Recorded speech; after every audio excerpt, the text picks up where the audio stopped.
Lakers brought in some big-time players this offseason, from acquiring Dennis Schroeder from the Thunder in a trade to signing the reigning sixth man of the year, Montrezl Harrell, bringing in Wes Matthews, of course, signing Powell's younger brother, Marc Gasol. No doubt Lakers GM and VP of Basketball Ops, Rob Pelinka, gave the Lakers a chance at bringing home the hardware once again.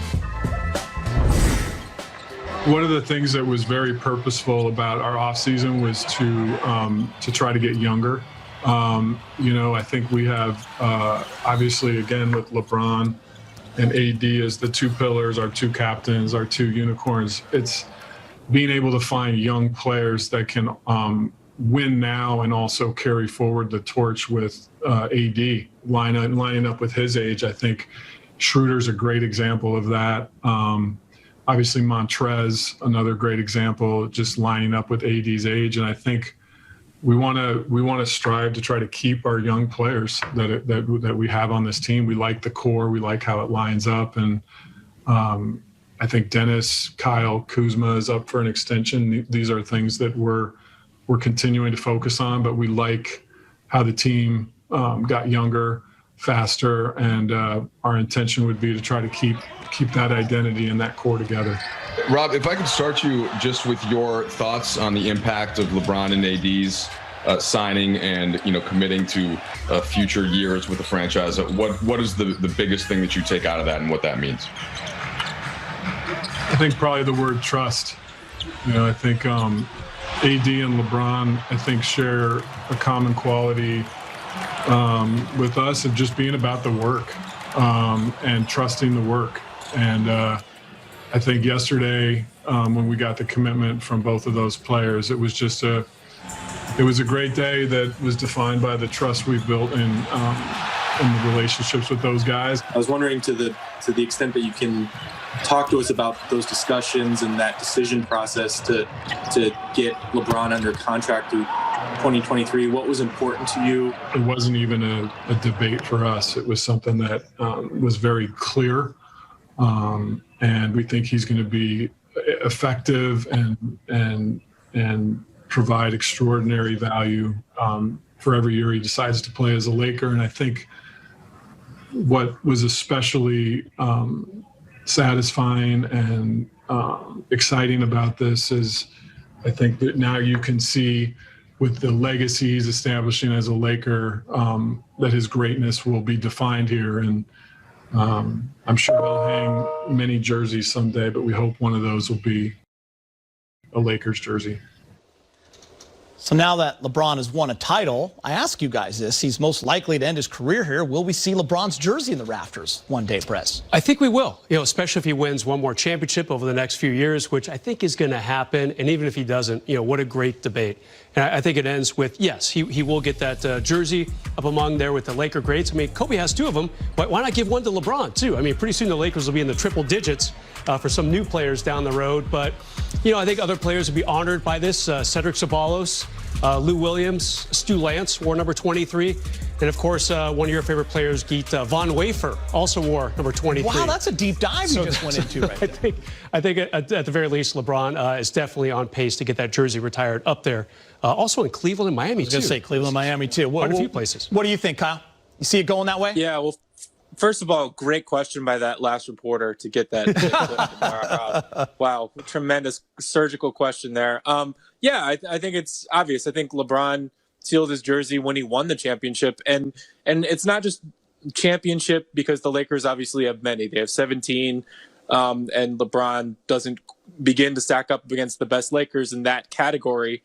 But I just think of where the franchise was before LeBron decides to walk into cap space, decides to come, decides to bring his talents. And from there, every good thing that's happened in the last 2 years has come from that decision. Anthony Davis wanted to be in LA because LeBron was there and he could compete. He guided them through this really challenging time with the pandemic and into the bubble championship. And now going long term, as many as 5 years and maybe more. I think it's undoubted that he'll one day have a jersey hanging up. Yeah, great point, Kyle. And also, let's not forget, in 2016, Kobe Bryant's last year, this team won 17 games. Yeah. And Kobe had to drag them to that 17 with his big 60-point outburst against Utah. So what a turnaround in just a few short years. LeBron, a big reason, if not the reason why. And also, guys, the Lakers, Kyle, they did get younger in Schroeder and Harrell. I mean, are these the type of players you can see running alongside AD in the future? Yeah, and I think that's definitely part of Rob's thinking. Dennis Schroeder is up for a new contract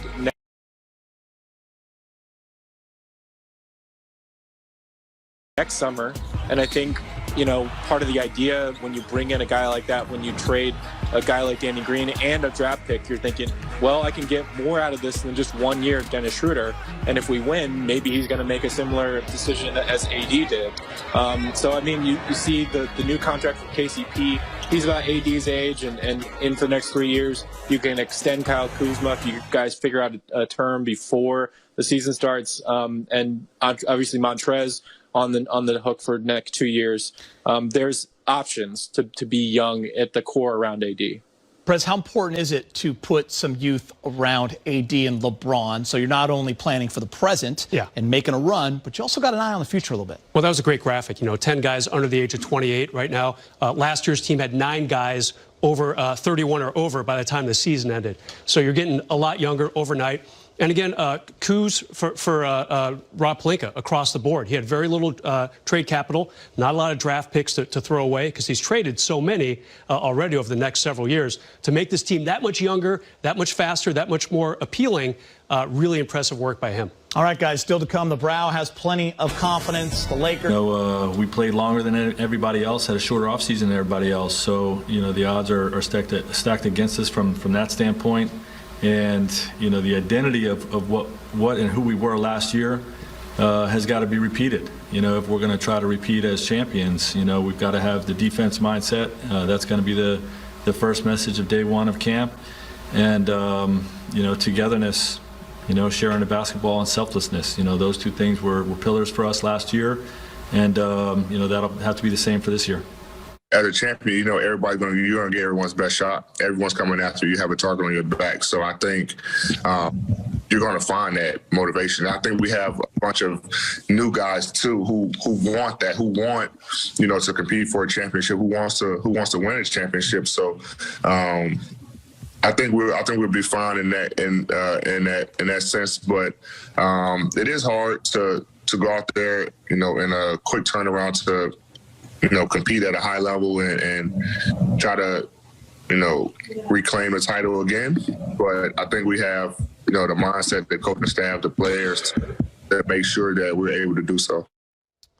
The NBA season, it's quickly approaching. 37 games have been announced for the purple and gold to their quest to repeat. Time for some rank 'em. A little different now. You love this game. I do love this game. I used to like the touch screen, but we don't have that going on right now. So you guys are going to rank. First half of the schedule, 3 games. Your top 3. Brez, we're going to go with number 3, games to watch. Give us your third. Yeah, I'm going to go a little bit into the first half of the schedule. I'm going to go at Denver in February. Kind of a nice little where are they now? Kind of a check-in point for the Lakers as we get close to the halfway point. Obviously, a pretty fun West Conference Finals. Denver lost a couple guys, picked up some guys. Lakers, dramatically different. And, Phil Jackson used to always say, you don't know much about your team until about 2 months into the regular season. That's going to be right around this point. Yeah. Almost like that 6-week mark, right? Yeah. You know who you are. Exactly. He always said that right around Christmas was a pretty good indicator of what you got. And Christmas comes in December, which is when we're starting the season pretty much. So I'll take this game in February against Denver. Good choice. What about for you, Kyle? Yeah, just as a spoiler, I'm not picking any games in the first 2 or 3 weeks for the Lakers. But the game that I think is going to be the first significant challenge is at Milwaukee on January 21st. The Bucks have done some retooling and did not get Bogdanovich. I think that would have really pushed them into the sphere that the Lakers are in right now. But, that we'll see what Giannis wants to do and how motivated he is and how much that team changes with Drew Holiday. And I'm really excited to see what that matchup of potential title favorites is like. Brez, number 2. Kyle's number 3 is my number 2. I also like this Bucks game. Remember the Lakers last year in Milwaukee? Not their best showing. LeBron had trouble shooting, and the Bucks ended up winning.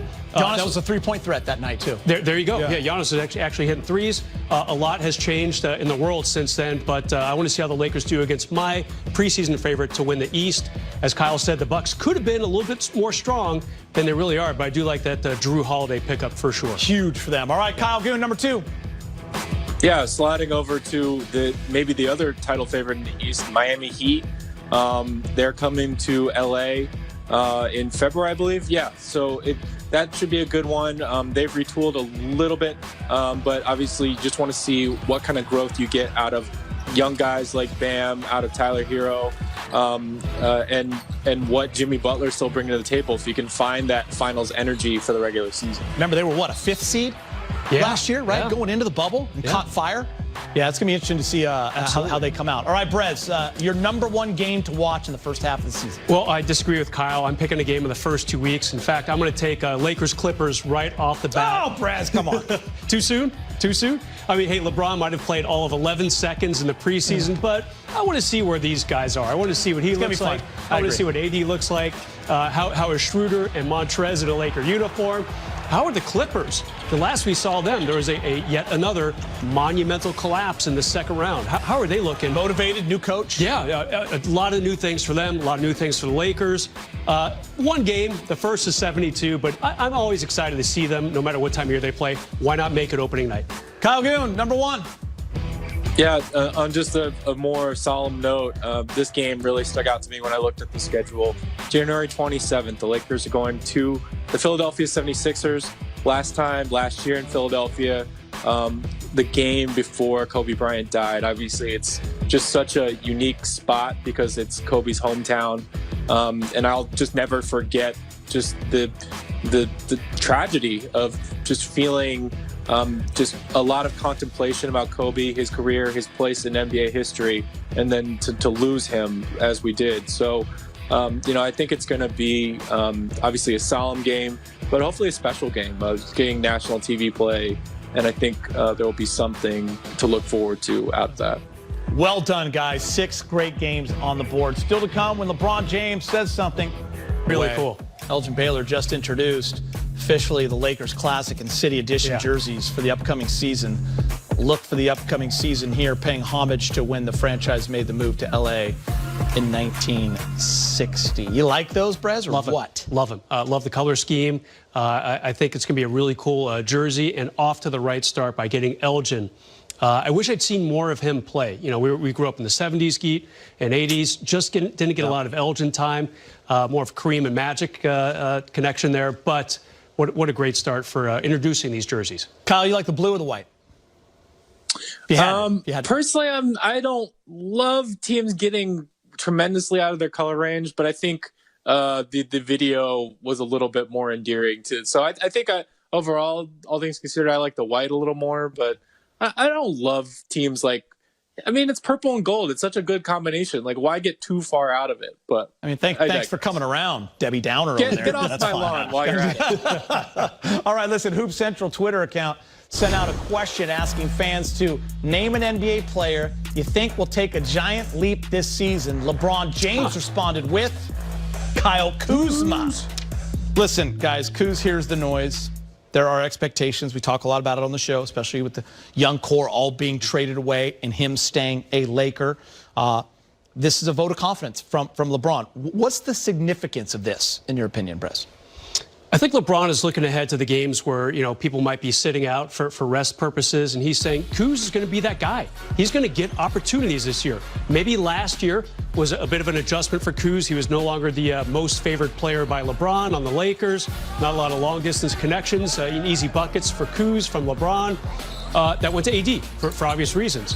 Kuz, though, is going to get a little bit more chance to spread his wings, actually. I think there's going to be some times where LeBron sits out. Remember last year, back in January, game against OKC, a very good team. No LeBron, no AD, no problem. Kyle Kuzma scored 36 points. That might happen again, especially early in the season, those type of chances for Kuz.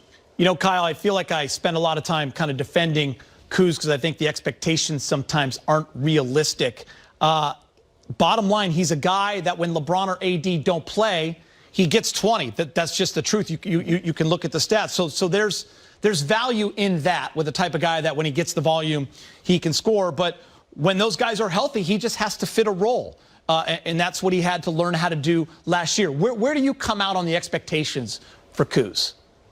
Yeah, I think it's tricky. I actually take a slightly more cynical view of LeBron's endorsement of Kuz in that, he's up for an extension. They might not reach it. He might be a restricted free agent next year. Although I think the Lakers should look in his value because, as we're talking about, he's a valuable role player. He can start. He can play a little defense. He can shoot a little bit, although he has to shoot better next year. So he has those signs and some of those tools that the Lakers are really going to need at the right age and perhaps the right price. So I think this is LeBron's way of saying, hey, stay invested. Your teammates believe in you. You may be coming up against some contract stuff in the next year that will feel uncomfortable and the noise may continue, but stay with it, and we believe in you. Perez, he's a streaky guy. If he gets consistent from that three-point line, what can that do for him? That's the key. Regular season last year, 32%, actually dropped down in the playoffs to 31%. Remember, a great rookie year behind the arc, never quite found that stroke, and he was working on it too. Remember, he revealed in the bubble, he spent a lot of time during the 4-month break, just kind of sitting in a chair, working on just trying to shoot different ways. It looked good at times, but he just needs to kind of really get better behind the arc. That'll help him a lot. We're moving on. The games will continue. Coming up next, a schedule release edition of Fill in the Blank. That's next. Fill it up. The music, it means we're playing a game. Fill in the blank. I do love it. Schedule. Fill in the blank. Yeah, special edition. Yes. The one word you would use to describe the Lakers' schedule is what, Brett? Surreal. I'm going to use a lot more words because what is it? Obviously, it's a mark of our time. But, back-to-back in San Antonio, a back-to-back in Houston, very early in the schedule, about a month into the schedule, back-to-back here in L.A. against OKC. That's what teams have to do these days. Not going to be a ton of travel. But in the very real sense, though, there still is going to be a Grammy trip through the Eastern Conference that we talked about earlier in the show. So it's just weird. It's just weird. Can't take the beat writer out of him, Kyle. Still thinking like a beat writer, too. The back-to-back San Antonio, you would not love that, would you? No, sir. The one word you would use to describe the Lakers' schedule is blank, Kyle. First of all, Brez, when you use more than one word, it defeats the purpose of the game. Second of all, the word I use is grind. And related to what we were just saying, it's just, two back-to-back games in San Antonio, 2 back-to-back games in Memphis. Right. Just a lot of repetitiveness, especially early on in the schedule. You see the Grammy trip is sort of the bigger gamble after a month of the season that travel is going to be a little safer and guys are going to be a little more attentive to the practices. So it's going to be tough and it's going to be isolating, sort of like the bubble was, just differently because you're going to have to take a lot of the same precautions, but on your own as opposed to on a campus. The Lakers' record in the first half of the seson will be blank. 28-9. Not a lot. I kind of went bullish on the Lakers. Thank you. I really think they're going to get off to a good start. Yeah. We already talked about how the first, 3 of the first 4 games are going to be tough, but then a lot of non-playoff teams on the docket coming up. You do have that long East Conference trip. That's going to be tough. But I think they can get 28 out of 37. Should I raise my expectations, Perez? I'm just cruising. Maybe I'm just... Well, I had trouble counting how many games there are. Off the pedal. It was at 37, 35. Producer Ryan had to help me. I was struggling. 28-9. All right, what about you? Kyle Goon, Lakers record in the first half will be? I'm going 25 and 12. And the exercise I actually went through is I went through every game and picked what I thought would winner. And then honestly, I subtracted two wins from the total that I had because I just think that it's just a big calling for the Lakers to play their best at the start of the season. I actually think it'll be really tough, especially the first 2 weeks. They may lose some games that you would expect them to win. LeBron and AD kind of getting back up into shape. A lot of the returning cast getting up into shape. Although Montrezl Harrell and Dennis Schroeder, I think, will help a lot carry the load. I do think it'll be tougher just because of the conditioning aspect. There's so much more depth, though, which I like about this team. Good work ethic by Kyle Kuzma. Went through every game. He really did. Non-Laker game you are looking forward to the most is what? Kyle's not going to like it. You're not going to like it. Opening night. Warriors, Nets. I want to see. I like it. Oh, you do? Yeah. Not too soon. Those teams haven't played in 9 months. I know.